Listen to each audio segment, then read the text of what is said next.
हे guys, good afternoon.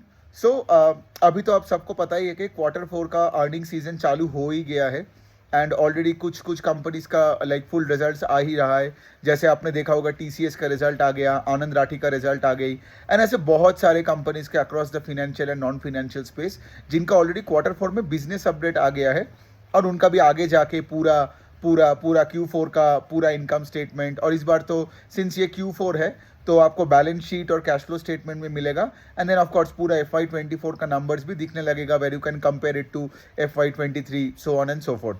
So अभी एक चीज़ है जो जो जिसके वजह से मैं वीडियो बना रहा हूँ कि लाइक जब रिजल्ट्स आती है तो आपको देखनी क्या होती है, what are the most important things that you need to check. ठीक है, जब कोई कंपनी का रिजल्ट आएगा एंड बिकॉज मैं ये वीडियो इसीलिए बना रहा हूँ बिकॉज अब मैं देखता हूँ कि बहुत लोगों को ना मतलब क्या होता है ना, वो लोग गलत पैरामीटर्स को अपने दिमाग में फिट करके रखता है, तो वो जब रिजल्ट आता है तो वो गलत पैरामीटर से चालू करते हैं। इसलिए क्या होता है, they don't make much sense कि उसके बाद वो स्टॉक कैसे रिएक्ट करते हैं। ठीक है, अब देखिए मैं कोई चार्टिस्ट नहीं हूँ, ठीक है, मैं कोई ट्रेडर नहीं हूँ, मैंने आज तक जिंदगी में कभी इंट्राडे वगैरह वगैरह कभी एफएनओ कभी नहीं किया। लेकिन मुझे एक चीज़ पता है कि लाइक मैं जब भी कोई कंटेंट क्रिएट करता हूँ, मेरा काम ये नहीं है कि आपको एक एमबीए फैकल्टी की तरह बैठ के मतलब पूरा मतलब एकेडमिशियन की तरह पढ़ाऊँ।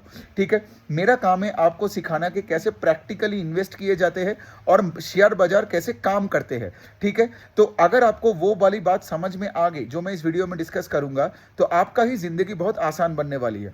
तो इसमें हम क्या करेंगे, इस वीडियो में हम दो कंपनी के एग्जाम्पल लेके भी बात करेंगे इसका।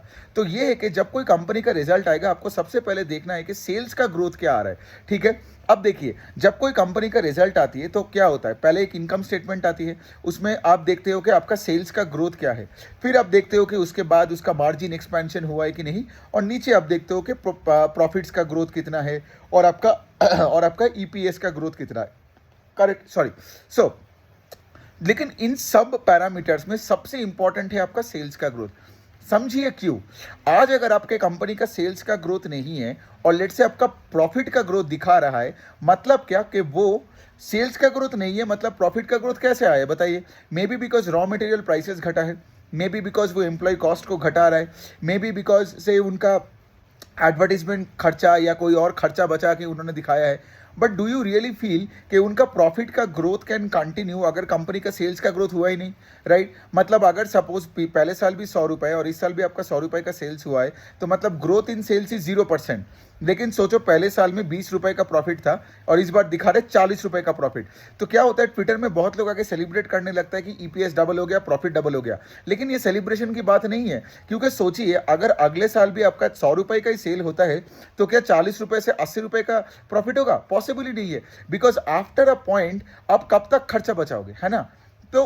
तो बिना सेल्स ग्रोथ की प्रॉफिट का जो ग्रोथ आज आज आप दिख रहे हो वो तो हिस्टोरिकल ग्रोथ ही है ना, वो ग्रोथ सस्टेनेबल नहीं है, यही मैं बोलने का कोशिश कर रहा हूँ।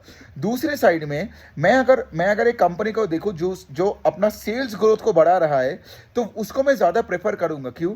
बिकॉज कोई कंपनी अगर सेल्स ग्रोथ को बढ़ा रहा है इसका मतलब ये है कि वो मार्केट शेयर कैप्चर कर रहा है। मतलब सोचिए अगर सेक्टर में सारे कंपनीज 10-15% से सेल्स को ग्रो कर रहा है, लेकिन एक कंपनी है जो 30% से सेल्स को ग्रो किया, इसका क्या मतलब? इसका मतलब ये है कि वो नया नया मार्केट में जा रहा है और वो मार्केट शेयर कैप्चर कर रहा है, नहीं तो उसका टॉप लाइन का ग्रोथ या सेल्स का ग्रोथ नहीं आता।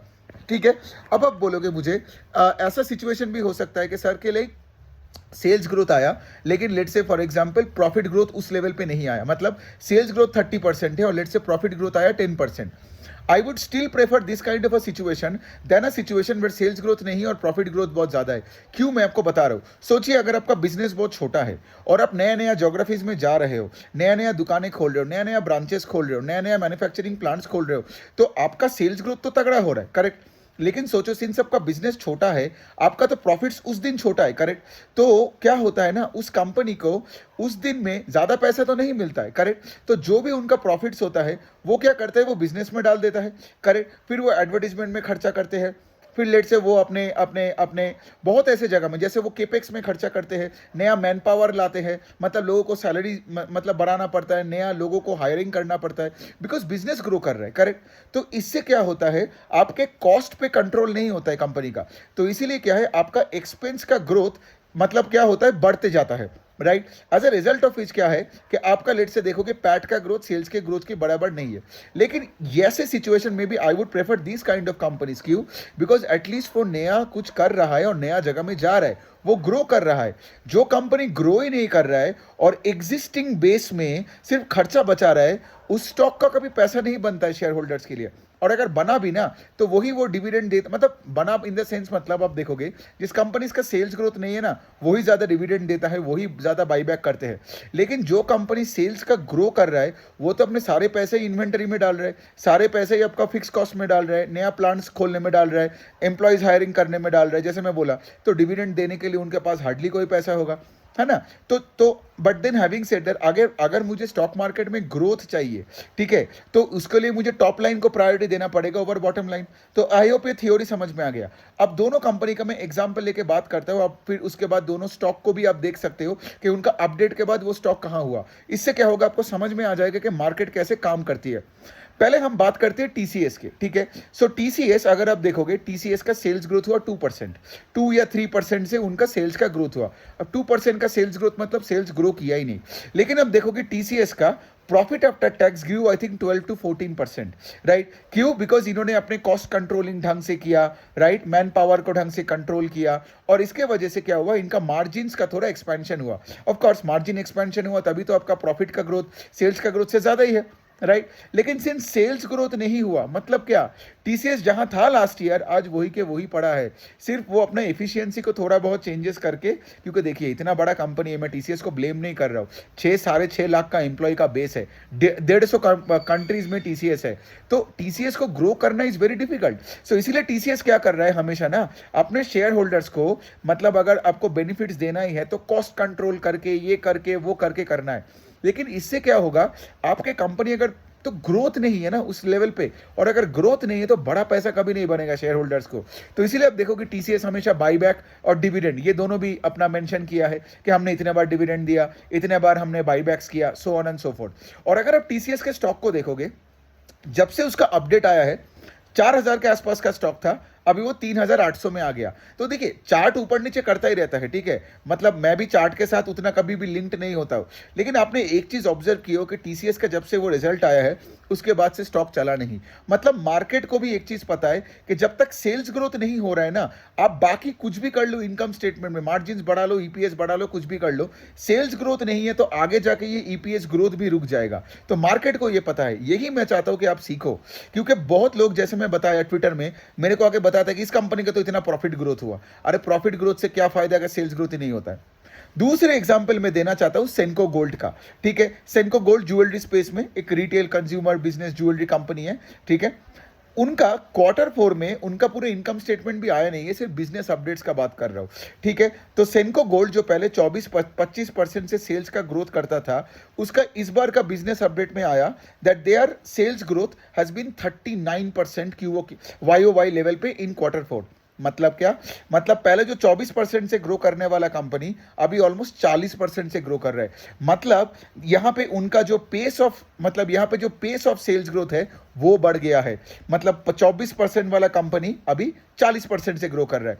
मतलब क्या, इसका मतलब यही ना कि सेनको और भी मार्केट शेयर कैप्चर कर रहा है, क्योंकि टाइटन ग्रो किया कितना, 17% से, कल्याण ग्रो किया कितना, 37-38% से, और सेनको जो कि 24 से ग्रो करता था अभी 39% से ग्रो कर रहा है। इसीलिए आप देखोगे सेनको का स्टॉक पागलों की तरह ऊपर भागा पिछले 2-3 ट्रेडिंग सेशन में। आई थिंक वो स्टॉक 800 में था, आज तो आई गेस 1000 क्रॉस कर गया। सो इसका क्या मतलब, सेनको का तो कोई ऑपरेटिंग लेवरेज या कोई पैट का ग्रोथ, उसका तो डेटा आया भी नहीं है।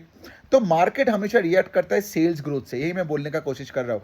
टीसीएस का सेल्स ग्रोथ है नहीं, राइट, इसलिए टीसीएस का स्टॉक चल नहीं रहा है, और यहां पे सेनको का सेल्स का पेस ऑफ ग्रोथ बढ़ गया, ठीक है। अब आप दूसरा सवाल एक मुझे बोल सकते हो कि सर जी कल्याण का क्यों नहीं स्टॉक बढ़ा, क्योंकि कल्याण का भी तो सेल्स ग्रोथ का जो अपडेट आया वो 38% है। इसका ये है कि कल्याण पहले भी 37-38-40 करता था, तो इस बार का जो 37-38-40 आया उससे कोई बाजार को सरप्राइज नहीं मिला।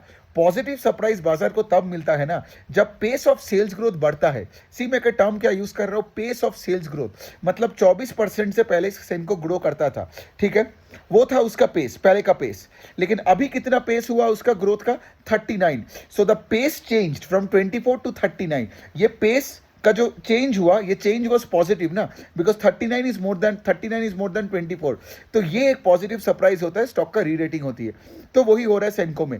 तो point I am trying to say, जबकि टीसीएस जैसे कंपनीज 2%, 3%, अब लेट से विप्रो का रिजल्ट आएगा, विप्रो ने तो पहले भी गाइडेंस दे चुका था कि हमारा तो सेल्स ग्रोथ होगा ही नहीं, 1-2% माइनस इधर उधर प्लस माइनस परसेंटेज होगा। तो अब देखोगे उस कंपनीज का स्टॉक जहां था वही रहेगा, तो ज़्यादा डिविडेंड देगा, ज़्यादा ये करेगा वो करेगा। लेकिन पॉइंट यही है, मार्केट में पैसा भागता है जब कंपनी का पेस ऑफ सेल्स ग्रोथ बढ़ता है। समझो ये लॉजिक को। और वही स्टॉक अब देखते हो एक 52 वीक हाई से और एक 52 वीक हाई में जाता है। तो लेसन यही है कि सिंस अब ये Q4 का जब ये कंपनीज का रिजल्ट आएंगे, सबसे पहले अब देखना कि सेल्स का ग्रोथ क्या हो रहा है अपने कंपनीज का, फिर बाकी सब कुछ देखना। बिकॉज ऑफ कोर्स देखिए, मुझे तो सेल्स ग्रोथ अच्छा चाहिए। आई वांट दैट कंपनी जिस पे मेरा होल्डिंग है कि वो अपने सारे पीयर से हाई पेस से ग्रो करे। मतलब क्या कि that company, that means my company is capturing market share at the fastest pace than my peers in the industry. कैसे पता चलेगा? If my sales growth YoY level में is higher than my peers का sales growth, then मैं जाके देखूंगा मेरे company को ऑपरेटिंग लेवरेज मिला है कि नहीं, राइट। देन मैं जाके देखूंगा कि मेरे EPS का ग्रोथ क्या हो रहा है, केपेक्स क्या हो रहा है। एंड देन ऑफ कोर्स मुझे ये भी देखना पड़ेगा कि लाइक मैनेजमेंट का गाइडेंस क्या है कॉन कॉल में, बिकॉज हमेशा मार्केट आगे का देखता है। तो मैं हमेशा 1 ईयर का फॉरवर्ड अर्निंग्स में देखता हूँ कि कितने टाइम्स अर्निंग्स में, मतलब 1 ईयर फॉरवर्ड अर्निंग्स में कितना टाइम्स मुझे आज पूरा कंपनी मिल रहा है, उस एंगल से मैं करता हूँ रादर देन पीछे के अर्निंग से, राइट। बिकॉज मैनेजमेंट का गाइडेंस में जो ग्रोथ बताएगा उसके अनुसार मुझे एक पैट कैलकुलेट करना पड़ेगा, और उसके ऊपर मुझे देखना पड़ेगा कि मार्केट कैप जो मैं, अगर मैं कल वो स्टॉक खरीदूं तो मुझे कितने टाइम्स में पूरा कंपनी मिल रहा है, ठीक है। तो ये रही बात। ये सब चीज़ों को प्लीज़ गौर पे रखना। और सेनको और ये जो TCS वाला जो एग्जाम्पल दिया ना, आप मार्केट में कोई भी कंपनी का देख लो कि अगर सेल्स ग्रोथ नहीं है ना, तो फिर उसके बाद बॉटम लाइन तुम जितना भी बड़ा लो ना, वो स्टॉक चलता नहीं है उतना ज़्यादा, ठीक है। बिकॉज वही वाला पॉइंट है, बॉटम लाइन का जो ग्रोथ आप देख रहे हो वो पिछले एक हिस्टोरिकल ग्रोथ है, लेकिन मार्केट हमेशा आगे देखता है। और अगर सेल्स ग्रोथ नहीं है और गाइडेंस बुरा है, मतलब आगे का ये जो बॉटम लाइन का ग्रोथ है वो सस्टेनेबल नहीं है। तो ये अब दिमाग में रखना। बस यही तक रखते हैं। कोई क्वेश्चन हुआ तो प्लीज़ लेट मी नो।